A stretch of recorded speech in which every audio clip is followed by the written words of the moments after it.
A man who's been paralyzed for 25 years was mistaken for a robbery suspect and arrested by police. I'm not. Oh my God! Oh my God! Ah! When the supervisor found out the truth, he was furious and said someone was in serious trouble. Hold on. What's the warrant for? Ag I assault. broke into somebody's house. Felony trespass, ag assault. How long ago? June 19th. Of June 19th, 15th, 9th, one of those. how long you days. been paralyzed? 25 years. But even after learning the full story, the sheriff insisted on going forward with the arrest. So now the question is, how is the department going to deal with this mess? It all started on June 15, 2024 in Georgia, when a woman named Caitlin called 911. She told officers that her boyfriend had kicked in her front door, grabbed her by the throat, and stole her car keys before taking off. He kicked in the door. I ran. He choked me out.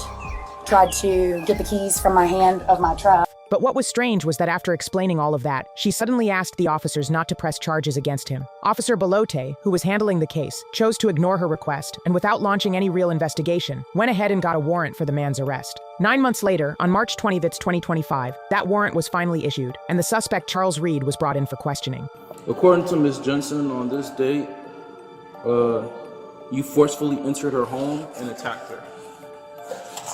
So, As officers explained the charges, Charles was clearly confused, and then came the first big red flag. When Caitlin originally described the attacker, she said he was an athletic young man, but Charles is a wheelchair user who's been paralyzed for 25 years. Officer Belote hadn't bothered to check that detail. Charles explained that he was permanently paralyzed during a shootout with a robber 25 years ago. There's no way he could have physically committed the assault being described. But Officer Belote doubled down. you say you haven't been here, but unfortunately, you do have the warrant out for your arrest. So I'm gonna have to place you into custody, and I'm gonna take you downstairs. You're gonna be booked and entered, and you're gonna have to go to jail. And you say you've been in this wheelchair since you were 18. If you have proof of all of this information that can be verified, if you get those documents in order. He told Charles that unless he could prove he'd been paralyzed for 25 years, he was going to jail. At that point, Charles, who had stayed calm throughout, finally lost it. He tried to defend himself. This is crazy to me. Like, What kind of car do you have? Put your hands out. Unfortunately, it is. Put your hands out. I can't. Is this a joke? My wife? Like, You'll get a phone call when you get downstairs.